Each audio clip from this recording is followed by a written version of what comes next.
হরে কৃষ্ণ। আজ 26শে আষাঢ় 1433 ও 11ই জুলাই 2026 শনিবার একাদশী যোগিনী। এই যোগিনী একাদশীর দিন আমি ভাগবত পাঠ করছি। আজ আমি পাঠ করছি ভাগবতমের চতুর্থ স্কন্ধ, দ্বিতীয় ভাগ, সপ্তবিংশতি অধ্যায়। পুরঞ্জনের নগরীতে চণ্ডবেগের আক্রমণ, কালকন্যার উপাখ্যানের শ্লোক 12 থেকে 14। হরে কৃষ্ণ কৃষ্ণ কৃষ্ণ হরে হরে, হরে রাম রাম রাম হরে হরে। শ্লোক 12। যুক্তেশ্বং প্রমত্তস্য কুটুম্বাসক্ত চেতস আশো সাদ স বৈ কালো যোহ প্রিয় প্রিয় যোষিতম।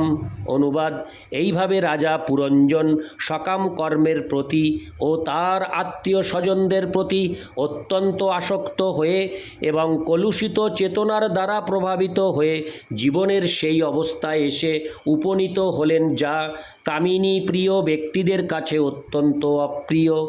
তাৎপর্য: এই শ্লোকে প্রিয়, যোষিতাম ও অপ্রিয় শব্দ দুটি অত্যন্ত তাৎপর্যপূর্ণ। যোষিত, প্রিয় কথাটির অর্থ যারা মেয়েদের সঙ্গ করতে ভালোবাসে। জড় সুখভোগের চরম অবস্থা হচ্ছে মৈথুন, এবং যারা সেই জড় সুখভোগের প্রতি অত্যন্ত আসক্ত তাদের কাছে মৃত্যু মোটেই প্রিয় নয়। এই সম্পর্কে একটি শিক্ষাপ্রদ কাহিনী রয়েছে।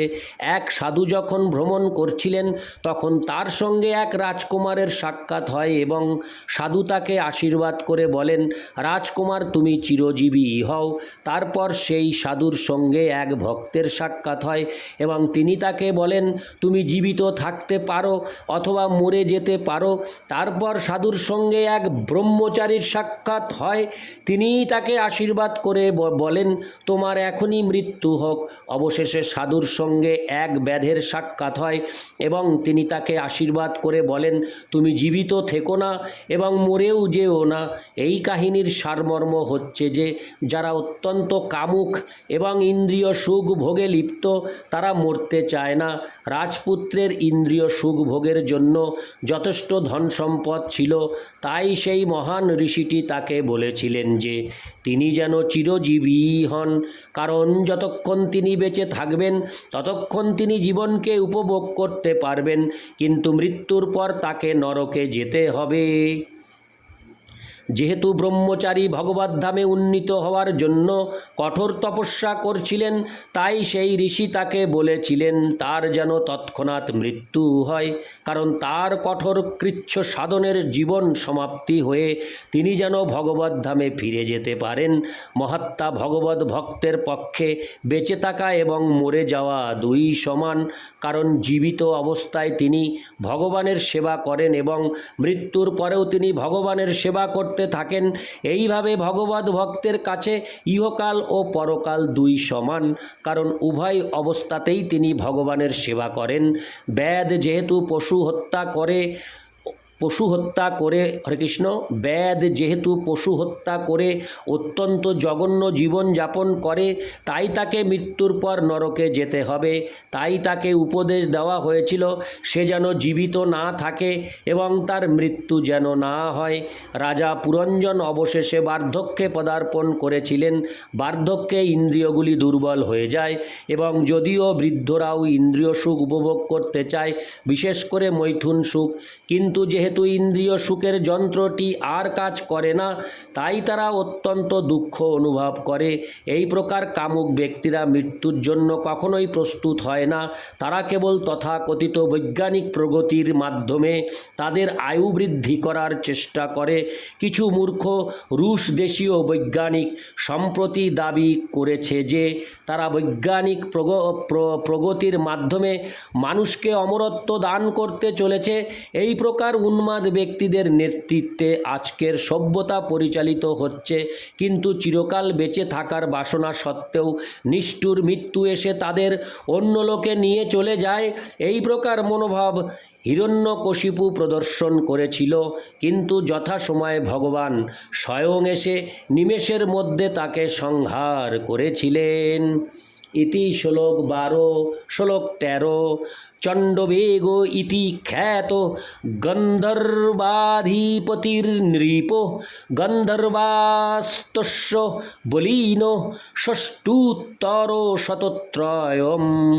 অনুবাদ: হে রাজন, গন্ধর্বলোকের অধিপতি হচ্ছেন চণ্ডবেগ নামক রাজা। তার অধীনে 360 জন অত্যন্ত শক্তিশালী গন্ধর্ব সৈনিক রয়েছে। তাৎপর্য: কালকে এখানে চণ্ডবেগ রূপে বর্ণনা করা হয়েছে। যেহেতু সময় কারও প্রতীক্ষা করে না, তাই এখানে সময়কে চণ্ডবেগ নামে অভিহিত করা হয়েছে, যার অর্থ হচ্ছে প্রচণ্ড বেগে প্রবহমান। কালের গতি বৎসর রূপে গণনা করা হয়। 1 বছরে 360 দিন, এবং চণ্ডবেগের সৈন্যরা সেই দিনগুলির প্রতীক। হরে কৃষ্ণ। এবং চণ্ডবেগের সৈন্যেরা সেই দিনগুলির প্রতীক। কাল অতি দ্রুত গতিতে প্রবাহিত হয়। চণ্ডবেগের অত্যন্ত বলবান গন্ধর্ব সৈনিকেরা আমাদের জীবনের দিনগুলি দ্রুত গতিতে হরণ করে নেয়। সূর্য তার উদয় ও অস্তের মাধ্যমে আমাদের আয়ু ছিনিয়ে নেয়। এইভাবে প্রতিটি দিন অতিবাহিত হওয়ার ফলে আমাদের সকলের আয়ু কিছুটা ক্ষয় হয়। তাই বলা হয় যে আয়ু রক্ষা করা যায় না। কিন্তু কেউ যদি ভগবদ ভক্তিতে যুক্ত হন, তাহলে সূর্য তার সময় হরণ করতে পারে না।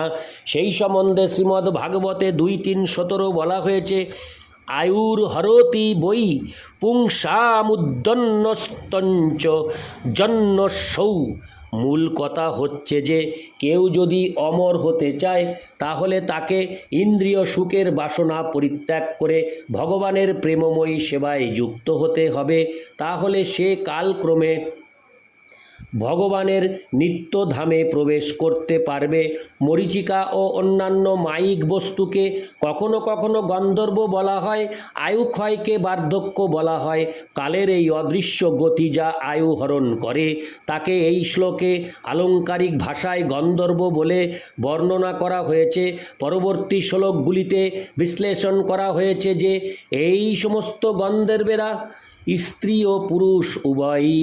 তার অর্থ হচ্ছে যে চণ্ডবেগ রূপে বর্ণিত কালের অদৃশ্য প্রভাবে স্ত্রী ও পুরুষ উভয়েরই আয়ু ক্ষয় হয়। ইতি শ্লোক 13। শ্লোক 14। গন্ধর্বস্তাদৃশীরস্য মৈথুনশ্চ সীতা সীতা পরিবৃত্তা বিলুম্পন্তি সর্বকাম বিনির্মিতম। অনুবাদ: চণ্ডবেগের গন্ধর্ব সৈনিকদের মতো সমসংখ্যক গন্ধর্বী ছিল, এবং তারা বারবার ইন্দ্রিয় সুখভোগের সামগ্রীগুলি লুণ্ঠন করেছিল। তাৎপর্য: দিনগুলিকে চণ্ডবেগের সৈনিকদের সঙ্গে তুলনা করা হয়েছে। রাত্রি সাধারণত মৈথুন সুখ উপভোগের সময়।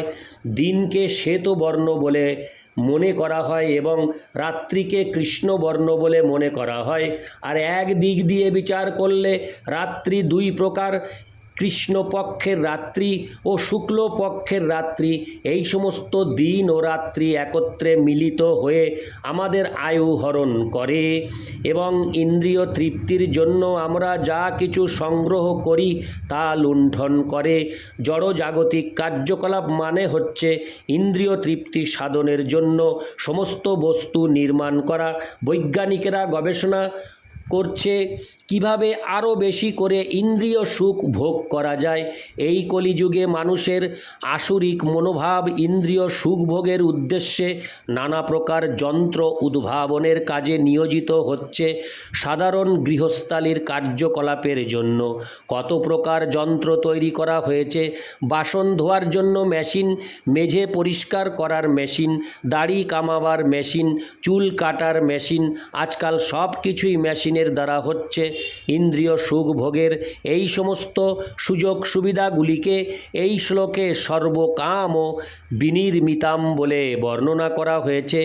কাল এতই প্রবল যে সে কেবল আমাদের হরে কৃষ্ণ আমাদের আয়ুই হরণ করে না, আমাদের ইন্দ্রিয় সুখ ভোগের জন্য যে সমস্ত যন্ত্রপাতি ও সুযোগ সুবিধাগুলির আয়োজন করা হয়েছে সেগুলিও ধ্বংস করে। তাই এই শ্লোকে বিলুম্পন্তি অর্থাৎ লুণ্ঠন শব্দটি ব্যবহার করা হয়েছে। আমাদের জীবনের শুরু থেকেই সব কিছু লুণ্ঠন করা হচ্ছে। আমাদের সম্পত্তির এই লুণ্ঠন শুরু হয় আমাদের জন্মের ক্ষণ থেকে। অবশেষে একদিন আসবে যখন মৃত্যু সব কিছু শেষ করে দেবে এবং জীবকে পুনরায় জড় ইন্দ্রিয় সুখভোগের চক্র শুরু করার জন্য আরেকটি দেহে প্রবেশ করে আরেকটি জীবন শুরু করতে হবে। প্রহ্লাদ মহারাজ এই পন্থাটিকে পুনশ্চর্বিতচর্ব নাম শ্রীমদ্ভাগবত ৭৫:৩০ বলে বর্ণনা করেছেন। জড়জাগতিক জীবন মানে হচ্ছে চর্বিত বস্তুকে পুনরায় চর্বণ করা। জড়জাগতিক জীবনের ভিত্তি হচ্ছে ইন্দ্রিয় তৃপ্তি সাধন। বিভিন্ন দেহে বিভিন্ন প্রকার ইন্দ্রিয় সমূহ উপভোগ করে এবং বিভিন্ন প্রকার সুযোগ সুবিধার উদ্ভাবন করে সে চর্বিত বস্তু পুনরায় চর্বণ করতে থাকে। আখের রস দাঁত দিয়ে চিবিয়ে বার করা হোক অথবা মেশিনে বার করা হোক, তার ফল একই। তা আখের রস বার করার নানা রকম পন্থা আমরা বার করতে পারি, কিন্তু তার ফল একই। ইতি শ্লোক 14। হরে কৃষ্ণ কৃষ্ণ কৃষ্ণ হরে হরে, হরে রাম রাম রাম হরে হরে। হরে কৃষ্ণ।